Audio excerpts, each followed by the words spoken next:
How were you watching I was that? up watching a little bit of it, you know. I had Attaboy. to talk smack to you guys too. You were right. But who likes grappling, right? Everyone likes grappling. Y'all gonna come around sooner or later.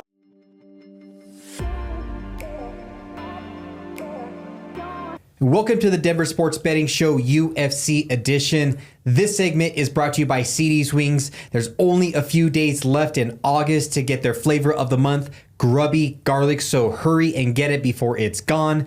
As always, I got my fight squad here. Taylor, Ryan, and this week, Egan joins us back.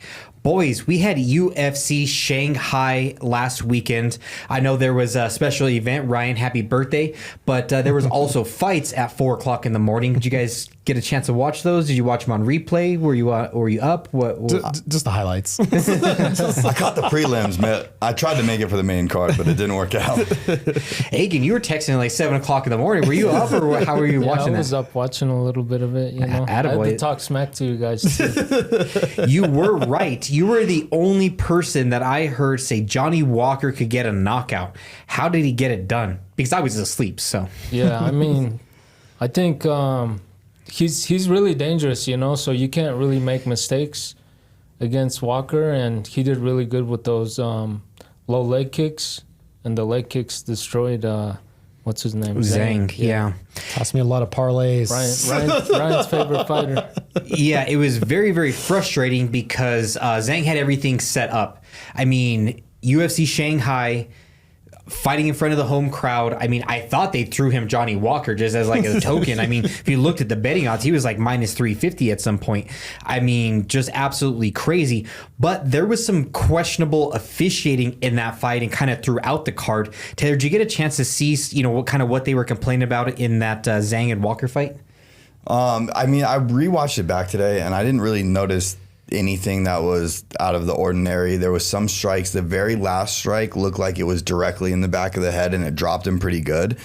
But I think ultimately Egan was right, and the same outcome would have come because it looked like there was either some sort of spasm, some sort of nerve hit, something in his leg that physically made him not be able to put any weight on it. So Johnny Walker was going to probably get the victory anyways, but he was losing that fight before that leg kick anyways. Yeah, 100%. So that brought up another good question in my mind.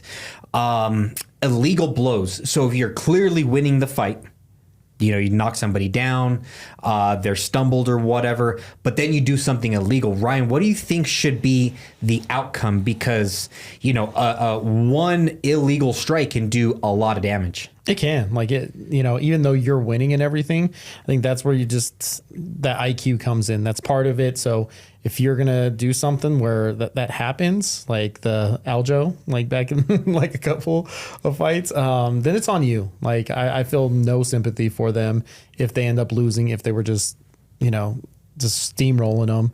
Like, that's on them. So should they get a chance to stand up? Should the guy get a break? I mean, when it's happening right there, I mean, the referee has to make a split-second decision. Taylor, what do you think should be the outcome? Should they get a chance to recover? Well, that Crosby and who did he fight? Do you know? Remember that guy's name? Yeah, Nujrai. Yeah, that fight that happened on that same card, right? Crosby was getting dominated, like absolutely dominated and mauled by this guy. And then on the come up, he delivered a knee that was super hard, hit super flush. And illegal. Yeah, illegal because the other guy was down. And I think that one ultimately was a little bit of miscommunication. He got 2 points taken off, which would have directly affected the fight if it went to decision. But there was no way that one was going to decision. Like, that's where the human element comes in of what you think could have happened. And I think that's why judges are so questionable and referees have these issues. Oh, yeah. I hate referees. I don't hate referees. Referees are okay. It's the judges that I hate. The problem I had with that one was Crosby only got 45 seconds to recover. He didn't get the full 5 minutes before he had to. Yes, he got the 2 points, or the other guy, so I can't even pronounce his name. He got the points deducted, but Crosby didn't really get a chance to recover. He just got thrown right back out there to the that's Lions. crazy. Well, that was miscommunication, I think, because I watched it back again today, and he says, "Do you want to continue?" Goddard says, "Do you want to continue?" And the guy says yes, and I think Mark Goddard took that as, yes, I want to continue right now instead of having my allowed rest of 5 minutes up to. So yeah, but he did say, I watched it back. He says, yes, I want to continue. And I think that was miscommunication on that specific fight. Right, but if he says, no, I don't want to continue, then they wave him off of the fight right there. I mean, like a kick to the groin, you see the referee ask 2 or 3 times, you good? You good? You ready? You good? You good? And then poor Crosby, he's like, yeah, I'm good. He's like, all right, cool, fight on. But that wasn't the only example of bad refereeing. My favorite, Herb Dean, was under a little bit of heat this week in the Sterling and Ortega fight. Did you get a chance to see that one? I mean, Herb Dean sucks at all his refereeing. But yeah, he's cool. Yeah, he's great, but man, the questionable decisions over his career as a referee is fairly large. Yeah, Dean, if they die, they die. Yeah, exactly. But no, with that one, right at the end, he takes away Aljamain Sterling's position in a closer fight. That could be everything. So, I mean, just kind of across the board, there was questionable refereeing in UFC Shanghai. I don't know if it was the travel or what it was, but these are the same guys we watch every single week, and they just for some reason could not get it figured out. Do you think that's like something the UFC, because even with the DDP one, like Chimaev, like they brought him up when they really didn't need to, so maybe like that is something like the UFC is saying, like, yeah man, like just get these guys up at some certain point, because it's happened back to back now. The refs fall into the crowd and stuff, and at the end of the day, the UFC is going to be like, we're an entertainment company, right? Unfortunately. But yeah, like leave it. If they're holding them down there, like leave them down there. You saw that happen with Leon Edwards and Kamaru, right? Yeah. Kamaru was destroying him, controlling every aspect of it. They stood him up, and Leon Edwards does headshot dead. Like, it changed the course of that entire division and Usman's entire career because the referee decided to stand him up. Yeah, but who likes grappling, right? Everyone likes grappling. Y'all going to come around sooner or later. That's why I didn't wake up for that fight. But, it's the conspiracy theory, but in my opinion, it's really not a theory. If you think for 1 second these professional organizations don't have some kind of closed-door meeting where they say, hey, we really are looking forward to having some more strike. I don't think they're going to come out and say it, but like, hey, our numbers are down. We're looking for more knockouts on this card. Wink, wink, hint, hint. You'd be crazy. I mean, you can see it across the board. Basketball, football is probably the most evident. More physical teams, they'll put it in a referee crew that calls more penalties. Yep. In basketball, it's the same exact thing. So if you think it doesn't happen in the UFC, you are absolutely crazy. But speaking of attempted murder, Rampage Jackson's son. Yeah, Raja Jackson last Saturday. Perfect segue. Yeah. So the video is all over the internet. It's absolutely insane. I didn't even think it was real at first, but Taylor, you're the one that turned me onto it. So why don't you break it down? Yeah, so he was streaming all of this live on Kick to top it all off. Yes. Yeah. But early, he went to a wrestling event, that fake stuff. And so he went to one of those events, and he was backstage. One of the wrestlers hit him over the head with a beer. It looked like a fake one. It was like, yeah, you could clearly see him pop it before he hits it. Like, he knew how to do it. It probably didn't cause too much damage. And you see him not respond right there. Like, where if he was going to respond, he should have done it right there when it happened. But instead, he accepts the wrestler's apology. Then inside of the match, goes in and power slams him and delivers about 20 unanswered strikes. And, severely beat the brakes off of this Psycho Stu. And now Psycho Stu is in the hospital, still under urgent care. Lost majority of all his teeth, or was choking on blood. It was a horrible occurrence. Yeah, it was rough to watch. Ryan, did you get a chance to see it? Yeah, man, it's crazy. Like, oh man, he just snapped or something, right? Like, he was like sitting on the side, like steaming, just like, oh, nobody does this to me, blah, just getting madder and madder. Then he goes into the ring, and to me, that's why I thought it was fake. This guy's like 300 pounds. Yeah. He just accepts like getting picked up. I don't know if he thought it was just like part of the thing or he was just in character at that moment, but then he just gets body slammed. And I'm like, oh, that kind of looked, fake, big little guy picking up a big guy. But I'm like, those are real punches. Man, he was just laying it all into him. He wasn't pulling anything. And yeah, it was crazy to watch. It was pretty hard to watch, but man, there's the repercussions for that are going to be crazy, but they're going to be right. Like, like he's got to have something. What do you happen think they are? What do you think the repercussions are? Attempted murder. Because he was out, right? Like when he got slammed, right? Yeah. Like, so those punches, so man, 20 punches without anything, like, yeah, it's got to be attempted murder. I don't know. And he says on his kick stream, like, I'm going to hit him until somebody pulls me off of him. But now the wrestling organization has a group chat, and he's sending out different messages saying nobody talked to the police, nobody talked to lawyers, nobody talked to anybody about this. So LAPD has the case open and it's pending investigation. They're still looking into it and all this stuff. But these guys are being told not to interact with them. So I don't really know what happens here, but something has to happen. A bunch of the fighters have had stuff to say about it. He says Sean Strickland, right? Yeah, so Sean Strickland, of all people, who is currently serving a 6-month suspension in the state of Nevada for basically doing the same exact thing, less murdery, but, he goes in there and... it was after a teammate's fight of his, the guy flips him off or does a lewd gesture of some sort, and Strickland goes in there, has to be held back. So he got 6 months suspension, but he also thinks that it is not a good idea to put Raja Jackson into prison, that he deserves rehabilitation. So, Agan, what do you think for something like this, that gruesome, that we all saw, that we're all in pretty much agreement with, prison or rehabilitation? I mean, I don't know, man. I mean, the whole place, everybody was in shock, It could have been stopped earlier, but I think everybody thought it was fake, and the guy took some big shots, really dangerous shots. So I don't know, man, what's going to happen. But, yeah, maybe he'll do some rehab or something like that. But I don't think he's going to go to jail for it. Yeah, he certainly should go to jail. Rehabilitation in jail. I mean, there's certain things that where somebody just has a problem, alcoholism, anything like that. They should be rehabilitated from these things. When somebody is just a violent criminal, that's different. You deserve to go to prison.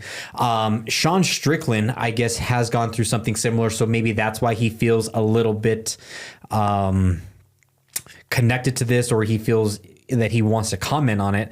But I mean, really, at the end of the day, what the law is. Yeah. And it's just tough because I guess you throw in that wrestling element where, like, I think he was supposed to go in there, but we know, like you said, wrestling is scripted. Like, it wasn't supposed to go that way. But I see Rampage getting a lot of flack for it, but for backing his son, but like, that's what you do, right? Like, I don't fault him for having his son's back. It's not like he said he should get away with it. He's like, justice will be served, but I have my son's back. Like, I think any of us, right? Like, family, like you have a son here. So like, I'm sure you could relate. Like, yeah, you don't want your kid going out and doing something like that, but you're still going to have their back. That's your family. And Rampage said that, I guess earlier in the week, Raja did suffer a concussion and shouldn't have been doing anything physically related. So, but I mean, if you look at that video, especially afterwards, he's huffing and puffing on the phone. Yeah. And the guy tells him, like, dude, you flatlined him. Like, they literally thought he was dead. And he just says, my bad, right? Whether it was, and then he walked away, shouting all this stuff, saying, I'm done being bullied, all this other stuff. I think there's a lot that probably goes into this, but it's disgraceful what he did, regardless of where he was at mentally. That cameraman's got to cut that stream, bro. Like, who's your friend, bro? Who is your friend, bro? And he streamed the walkout, he streamed the phone call. Like, man, check the people around you, or at least be like, hey, bro, camera off now. Hey, I committed a crime. Camera down. You might need that kick money for the lawyer fees or something. I don't know, man. But man, who's your friend? Not a good one. But actually, going back to real fighting, the current UFC pound for pound rankings, we have the fight everyone wants to talk about, Islam Makhachev versus Ilia Topuria. We couldn't even hold back from talking about it on air. It is such an intriguing matchup. Does it ever get done? Taylor, what do you think? So exactly what you were talking about earlier with the conspiracy of the organization, right? Like they're making those deals.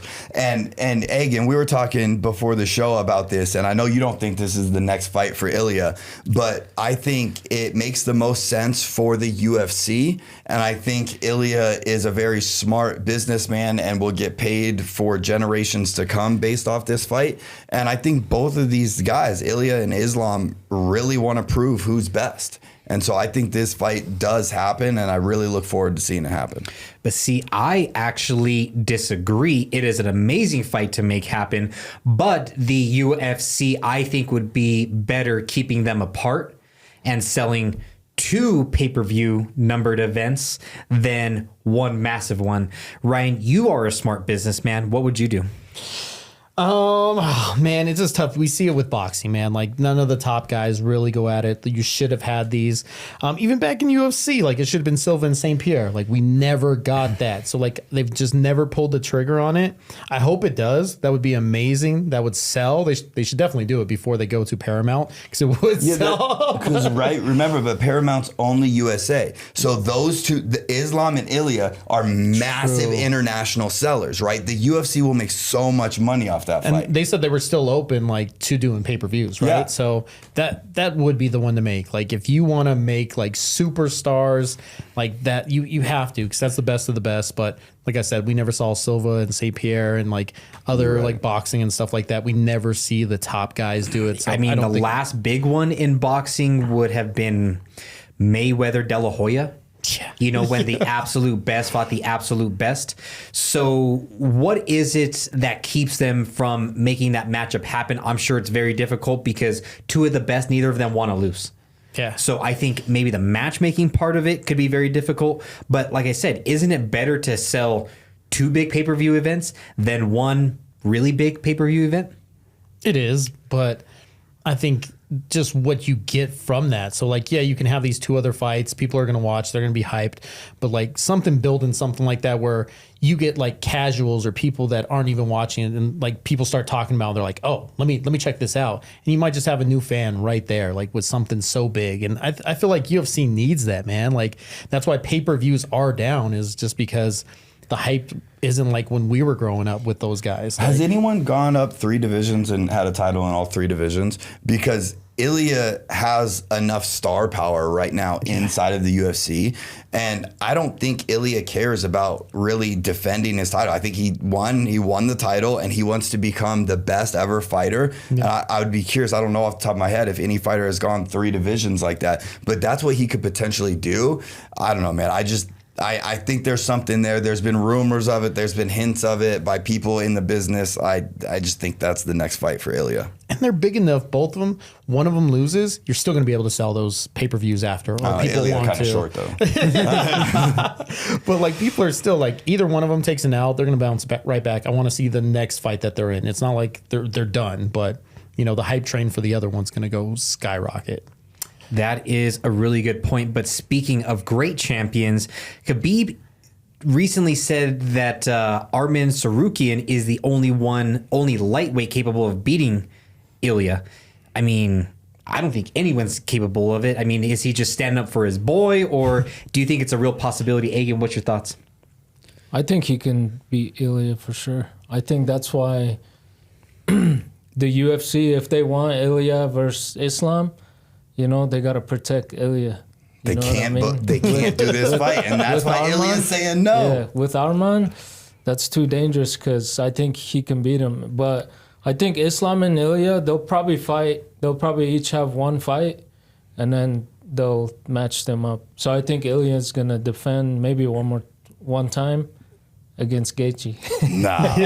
Yes, sir. I hope for Justin's sake that he gets that fight. But Islam against JDM, unfortunately for my boy JDM, I think Islam wins and then fights Ilya early 2026. Who would be favored? Who would you guys think would be favored in the odds? Islam and Ilya? Yeah. Islam has to be, right? I don't know. I feel like think Ilya. He's bigger. He's bigger, yeah. He is, but you know how the UFC or the media, whoever does all this, You're right. they're going to have Ilya be the favorite. But the Well, ones I'm a that do it are the Islam. bookmakers. Plus And the money. bookmakers only care about money. It'll be interesting to see. I mean, if anyone can dig up those odds, we'd be very interested to see it. Hit up our YouTube, hit up our Instagram, and let us know if you find those odds anywhere, because I would love to know that. But yeah, I don't know. It's going to be very, very interesting. The UFC has a lot of decisions to make, but we do have some really good cards coming up. I can't wait for UFC 320. We're going to be breaking it all down. We have Magomed Ankalaev versus Alex Pereira, Merab Dvalishvili versus Denver's own Corey Sandhagen. So we are going to have plenty of UFC to break down. Unfortunately, no UFC this week, but plenty of UFC coming up. With that being said, that wraps up our show. Thank you to our sponsor, CD's Wings, and be sure to tune in next week as we break down UFC Fight Night.